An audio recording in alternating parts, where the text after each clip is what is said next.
First data gathering. I would like to explain the first data gathering process. We conducted data gathering to understand user needs and enhance user experience. For effective data gathering, we directly visited Children's Grand Park to get our project evaluated. We strived to gather feedback from a diverse group of people and allowed access to our site via QR codes. Users were interviewed about any inconveniences they faced while using the site, and quantitative measurements were also conducted through surveys. UEQS explanation. Firstly, let me explain UEQS. In simple terms, UEQS is a questionnaire designed to evaluate user experience.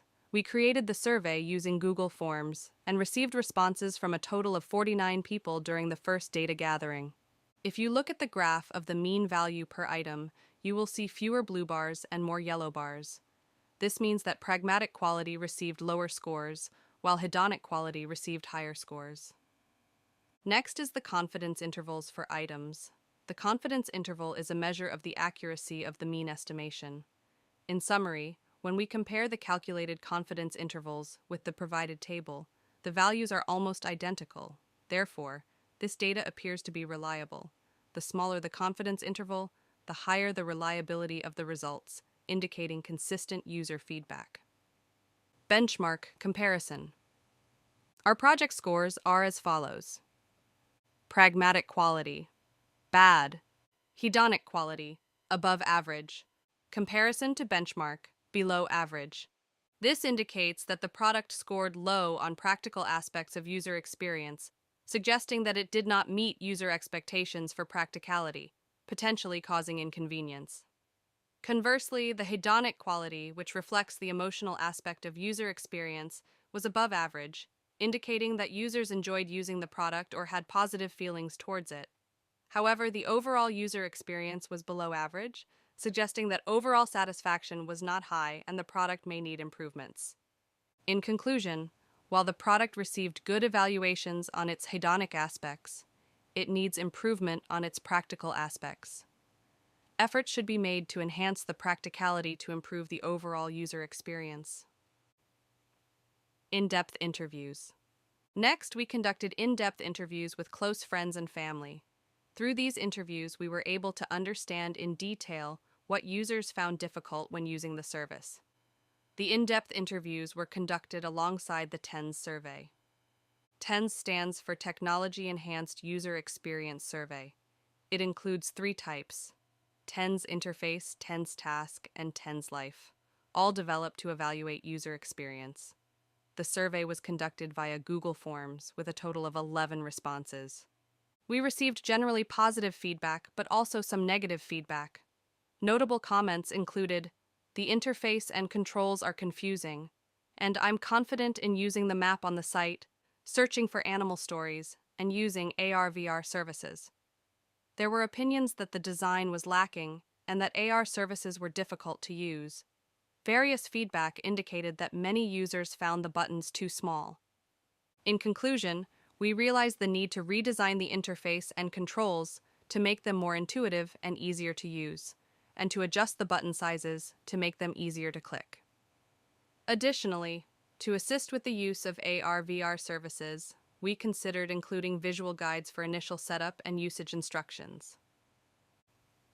Google Analytics explanation. Next, I will explain Google Analytics. Google Analytics is a free web analysis service that allows you to analyze website and app traffic and user behavior. Website owners and marketers can use Google Analytics to understand visitor behavior, traffic sources, and content performance, thereby improving the efficiency of their websites and marketing campaigns. As of June 11th, our site had a total of 132 visitors.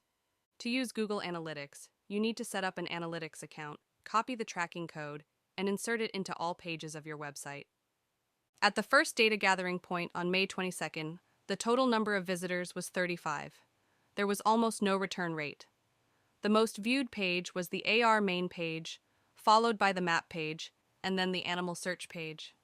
Next, the technical overview provides insights into whether users are in a mobile or desktop environment, whether they are iPhone or Android users, and what browsers they are using. There were more Android users. Lars' conclusion. From this first data gathering, we obtained important insights into initial user behavior and the technical environment. Based on this, we need to improve the website and AR services to enhance user experience, increase the number of visitors, and achieve a higher return rate. Continuous data analysis and feedback collection are crucial to continuously improving the service. Firstly, to increase the return rate, we need to provide users with more reasons and incentives to return. Secondly, we need to optimize the most viewed pages to provide a better user experience, particularly by improving the loading speed and responsiveness of the AR main page and map page. Next, I will detail the feedback. We obtained feedback from various sources, including online communities and on-site visits to Children's Grand Park. Common feedback indicated issues with mobile optimization, sizes, buttons, and colors. Through a before and after comparison, we will show the changes made based on the feedback received. For our website, we optimized it for mobile devices to ensure a good viewing experience in portrait orientation. We also made it possible to select between Korean and English languages. The colors were updated, unnecessary buttons were removed, and small buttons were made larger. As a result, we made comprehensive adjustments to make it easier for users to navigate and use the site. The purpose of our secondary data collection was to gather data on AR services and evaluate the effectiveness of both AR services and AR storytelling services. To achieve this, we designed AR-centric questionnaires and conducted surveys. For comparison, we also included a 2D version of the survey.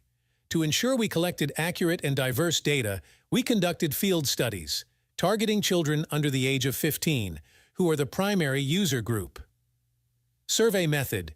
We used Google Forms to create both AR-centric and 2D-centric questionnaires.